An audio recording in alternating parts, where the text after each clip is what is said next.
ディランと申します。19歳です。カナダから来ました。よろしくお願いします。สวัสดีค่ะตอนนี้นะคะมายก็มาอยู่ที่โรงเรียนสอนภาษาญี่ปุ่นนะคะโรงเรียนโตเกียวกาแล็กซี่ค่ะก็จะเป็นยังไงเดี๋ยวเราไปดูกันเลยนะคะค่ะตอนนี้นะคะมายก็มาอยู่หน้าห้องเรียนของแต่ละคลาสนะคะเราอาจจะเข้าไปดูข้างในไม่ได้แต่นี่คือเป็นบริเวณที่ว่าพอตอนพักเนี่ยนักเรียนก็จะมาตรงนี้ใช่ไหมคะแล้วก็ตรงนี้จะเป็นบอร์ดค่ะนี่ก็คือจะเป็นอีเวนต์ในช่วงฤดูใบไม้ผลินะคะฮารุกากิอีเวนต์โตนะคะก็คือจะมีอีเวนต์หลายอย่างเลยของโรงเรียนนี้ไม่ว่าจะเป็นบาร์บีคิวปาร์ตี้นะคะมีโคดิวไกที่ทำขนมกันนะคะแล้วก็มีไปดูคาบุกิใช่ไหมแล้วก็มีไปไดก็คืออินเซตเมไกนะคะสำหรับนักเรียนที่อยากจะเรียนต่อ International Exchange Salon นะคะ Learn how to make a perfect cup of coffee ใครที่อยากจะเรียนทำกาแฟนะคะก็สามารถมาเข้าร่วมได้ท่านี่นะคะมุมขนมนะคะข้างหน้าห้องพักทานอาหารเนี่ยก็จะมี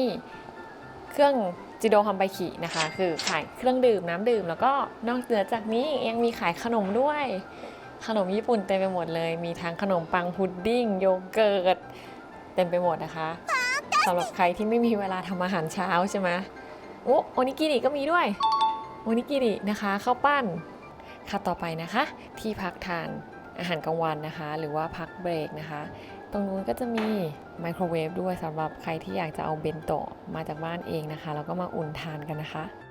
มีไก่เดสห้องสมุดเงียบมากซีมาเซนโอจะมาชิมาสนี่นะเขาจะมีแบ่งแยกเป็น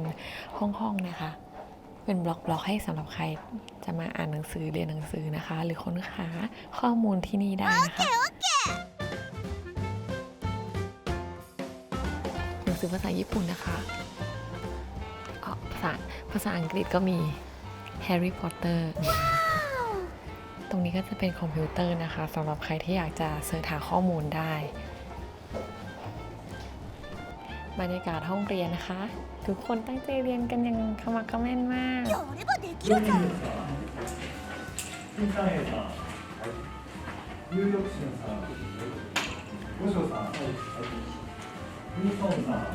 ค่ะตอนนี้นะคะไมค์ก็มาอยู่กับคุณโฮรินะคะซึ่งเป็นรองผู้อำนวยการของโรงเรียนนี้นะคะสวัสดีค่ะสวัสดีค่ะ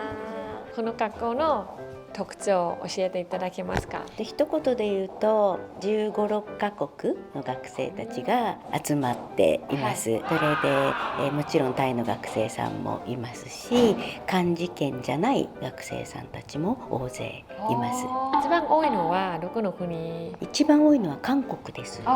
เกาหลีนะคะเยอะสุดคือเกาหลีนะคะใครชอบโอปป้ามาได้นะคะオッパーもいますね。โอปป้าด้วยนะかっこいい人もたくさんいますけどบอกว่ามีคนหล่อเยอะนะคะ学生が全部で600人です、ですからいつも全部のクラス全部のレベル上級のもっと上 N1 よりもっと上まで全部一番下から全部あります。ですからどのクラス自分に合ったクラスは必ずありますยอดเลยนะคะเพราะปกติเนี่ยเวลามายไป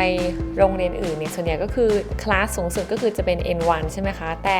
ที่นี่คือเขามีคลาสที่เหนือกว่า N1 นะคะก็หมายความว่าถึงแม้ว่าเราจะได้ N1 แล้วเนี่ย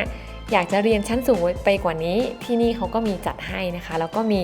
คลาสที่เหมาะกับทุกๆคนนะคะそれから、特別進学クラスとか、早く勉強する人のための即習クラスとか、そういうのもあるんですけど特にタイの人にはビジネス日本語クラスっていうのが人気があります、N2 を受けるぐらいになったら、そのクラスに入ることができます、それから日本の大学に行きたい人特に有名な大学に行きたいという人には、文部科学省の準備教育課程というので、これはビザが2年出ます、で普通のクラスの学生さんたちは1年なんですけど、その2年でしっかりEJU の勉強とかしっかりしていい大学に行くこともできます1クラスだいたい学生さん何人ぐらいいるんですか？20人までという決まりがありますので、多くても20人まで。なんか短期コースとかありますか？はい、もちろんあります。1学期が3ヶ月なので、それでもいいですし、あと2ヶ月1ヶ月それから15日のビザの間だけとか、1日だったら来て体験コース、もうありました。体験をすること、これは無料です。無料。体験することもできます。ถ้าเกิดใครที่มาญี่ปุ่นเนี่ยใช่ไหมคะแล้วอยากจะมาลองเรียนดูก่อนว่าโรงเรียนนี้เนี่ยเหมาะกับเราหรือไม่นะคะ ก็ที่นี่เขาก็มีให้ลองเรียนฟรี1 วันนะคะタイの先輩たちもいますので、住むところとかアルバイトのこととかいろいろ心配なこともあるかと思うんですけど、先輩たちがとても優しいです。みんなお兄さんお姉さんが教えてくれますし、あと学校のスタッフもその辺のサポートはしっかりしています。あと来る前に住むところっていうのはしっかり決めますので、その手配とかいろんな相談とかも受けています。ありがとうございました。และแล้วนะคะเราก็จะมาสัมภาษณ์นักเรียนของโรงเรียนโตเกียวกาแล็กซี่กันนะคะจ้าจ้าจ้าこんにちは。はい、自己紹介お願いします。ディランと申します。19歳です。カナダから来ました。よろしくお願いします。イ・ジュノです。韓国から来ました。19歳です。よろしくお願いします。日本にいつから来たんですか？1年間前からです。国で日本語勉強してたんですか？ちょっとだけ勉強したんです。高校の時実習したり。すごい。とんでもないんです。สุภาพมากๆเลยค่ะすごい。私は今年の3月27日に来ました。日本語の勉強は高校生の時に1年間しました。日本語難しいと思います。特に漢字はちょっと難しいと思います。英語圏から、慣れていない。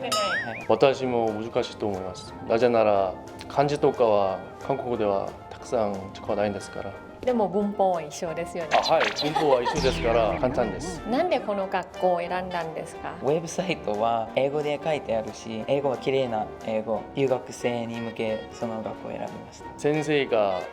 この学校がいいと思って私はここに来ました。実際はどうでしたか？この学校。本当にいい学校と思います。なぜなら先生も優しいし、学生たちも全部いいとだと思います。すごく気持ち込めて、すごく熱心に教えたり、すごく感謝してます。大好きです。好きな日本語の言葉とかありますか？私はアルバイト。アルバイトという単語ですね。はい、アルバイトはこの後に生活してからしなければならないことですから。アルバイトนะคะงานพิเศษนะคะ今アルバイトしてるんですか？まだ来てばかりなんですからしてないんです。何のアルバイトしたいですか？私は回転寿司の店で寿司が好きですから。寿司。仕事終わってから残った寿司をたくさん何のお寿司が好きです？マグロが一番好きです。一番高いお寿司ですね。自分の将来に向けてちゃんと頑張ってください。日本は本当にいい国ですからたくさん来てください。ありがとうございました。こんにちは。こんにちは。自己紹介お願いします。こんにちは。私はタイと申します。タイから参りました。よろしくお願いします。ไทย ไทย โอ้ชื่อไทย ชื่อกระต่ายค่ะ อ๋อ ชื่อแต่ว่าที่นี่จะเรียกว่าไทยซัง อ่า เวลาแนะนำตัวที่ห้องเรียนก็จะแบบชื่อไทยมาจากประเทศไทย ทุกคนก็จะงง こんにちは、マナです。タイから来ました。よろしくお願いします。 มาญี่ปุ่นนานหรือยังคะมา อ เมื่อ อ ไหร่ กมา2 ปีแล้วค่ะ ปีหนึ่งค่ะ ก่อนมานี่คือได้ภาษาญี่ปุ่นก่อนหรือเปล่าคะหรือว่ามาที่นี่นี่ไม่ได้เลย เบื้องต้นก็คือเคยเรียนมาก่อนแล้วแต่นานมากแล้วอะค่ะ ก่อนมาก็ได้คาตาคานะพอฟังสื่อสารได้ง่ายๆถามว่าเก่งไหมยังไม่เก่งอะค่ะก็คือมาเหมือนจะเริ่มต้นก็ไม่ได้จากศูนย์นะคะแต่ว่าก็มีพื้นมาบ้างนะคะ คือมาถึงก็มาเข้าชั้นระดับข้างล่างก่อน ใช่ค่ะ อ๋อ แต่ก็ไม่ได้แรกสุดเพราะว่าเราได้คาตาคานะมาแล้วอะไรอย่างเงี้ยค่ะ ก่อนมาที่นี่ก็เรียนมาค่ะ เรียนจบมินนาโนนิฮงโกะเล่ม 2 แล้วก็มาที่นี่ก็ได้ขึ้นคลาสที่ 3 ก็จะเป็นคลาสที่ทบทวนพวกบุมโปอย่างเงี้ยค่ะ พวกไวยากรณ์ก็จะมีพันเตะพันตะเรียนพวกไวยากรณ์พื้นฐานค่ะ ทำไมถึงเลือกโรงเรียนนี้อะคะมีตั้งหลายโรงเรียนใช่ไหมคะ ก่อนมาก็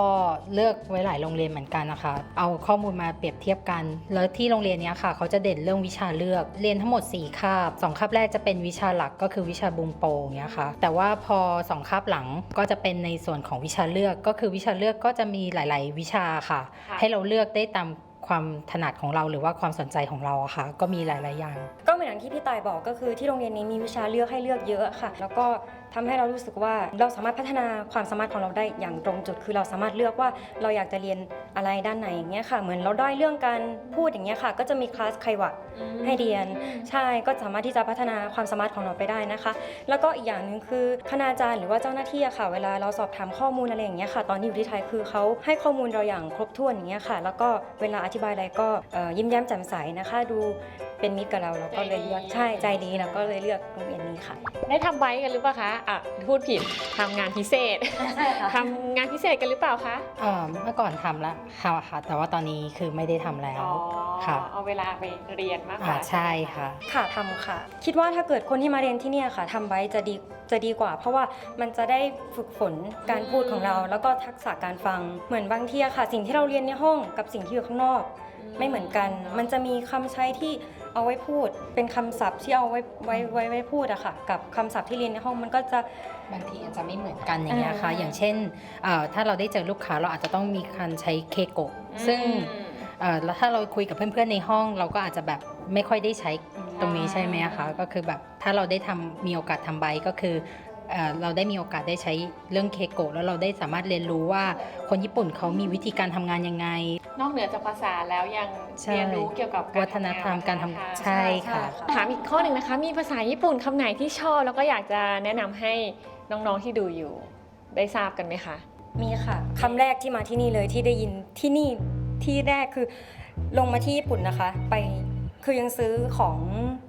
ทานเองไม่ได้ ก็เลยที่แรกที่เราไปคือ7 e เ e ่ e อค่ะ ค่ะ แล้วพอเราหยิบเหมือนเป็นอาหารกล่องอะค่ะห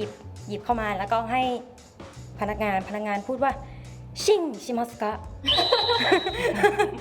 ค่ะตอนนั้นคือไม่เข้าใจคำว่าชิงแปลว่าอะไรจริงๆชิงคือความหมายก็คืออัตตาเมมัสกะก็คืออุ่นไหมเป็นเสียงของเวลาปิดไมโครเวฟใช่ค่ะชิงชิงส่วนตอนแรกก็ไม่เข้าใจค่ะว่าเขาพูดว่าอะไรแต่คือพนักงานก็บอกว่า warm up ก็เลยเข้าใจ ก็เลยเข้าใจค่ะ ก็เลยบอกว่าให้โอเนไงชิมัส สิ่งเหล่านี้เป็นสิ่งที่ไม่สอนในหนังสือเรียน ใช่ไม่มีค่ะ คือเราต้องมาเองนะคะถึงจะรู้ว่าเฮ้ยคำพูดเหล่านี้เนี่ยมันจริงๆแล้วในชีวิตประจำวันเขาใช้ยังไง คำที่ชอบใช่ไหมคะ ก็จะเป็นคำว่ามาเคไนเดะ โอ้ ค่ะ อีโคโตบะ ค่ะ แปลว่าอะไรคะ อย่ายอมแพ้ อย่ายอมแพ้ อย่ายอมแพ้สู้ๆอย่ายอมแพ้ มา ค่ะ แค่ไหนเดะอะไรอย่าง มาเค งี้ ไน ใช่ไหม เดะ คะ กัมบัตเตะการเรียนภาษาญี่ปุ่นมันก็ไม่ใช่เรื่องยากแล้วก็ไม่ใช่เรื่องง่ายอะค่ะ แรกๆก็อาจจะแบบไม่ยากมาก แต่พอเรียนไป บางคนก็จะมีถอดใจมีท้อบ้างอะค่ะ ก็คือต้องอย่าท้อ เพราะว่าถ้าเกิดเราท้อก็คือเท่ากับว่าทุกอย่างที่ผ่านมามันก็จะจบลง ก็ขอบคุณมากๆเลยนะคะ ขอบคุณค่ะ ありがとうございました มาต่อเลยมาสตา ค่ะนี่ก็คือเป็นรายชื่อนะคะนักเรียนที่สอบติดมหาวิทยาลัยนะคะ สอบติดเซมงกักโกนะคะ สอบติดไดกักเกอร์ไดกักเกอินนะคะแล้วก็ชูโชกุเยอะมากนะคะ เทียบกับสมัยที่มาญี่ปุ่นแรกๆเนี่ยสมัยนั้นนี่คือหางานยากมากคือคนต่างชาติเนี่ยเขาไม่ค่อยรับเขาจะรับคนญี่ปุ่นมากกว่าแต่สมัยนี้เนี่ยคือบริษัทใหญ่ๆในญี่ปุ่นหลายๆบริษัทนะคะเขาต้องการคนต่างชาติเข้ามาทำงาน เพราะฉะนั้นก็เป็นโอกาสที่ดีสำหรับน้องๆนะคะ ที่อยากจะมาเรียนภาษาญี่ปุ่นแล้วก็อยากจะมาทำงานที่ญี่ปุ่นนะคะนี่เป็นโอกาสทองของเรานะคะ ใครที่อยากจะมาทำงานในญี่ปุ่นเนี่ยก็มาเรียนภาษามาเก็บเกี่ยวประสบการณ์แล้วก็ทำความฝันให้เป็นจริงกันนะคะค่ะถ้าเกิดใครสนใจโรงเรียนนี้สามารถติดต่อนะคะดูรายละเอียดได้ที่เว็บ www.ilovejapanese.org นะคะพบกันใหม่ครั้งหน้าค่ะสวัสดีค่ะ เราจะมาสัมภาษณ์ต่อไป เย้こんにちはこんにちは。どこから来たんですか？アメリカからですあ、アメリカ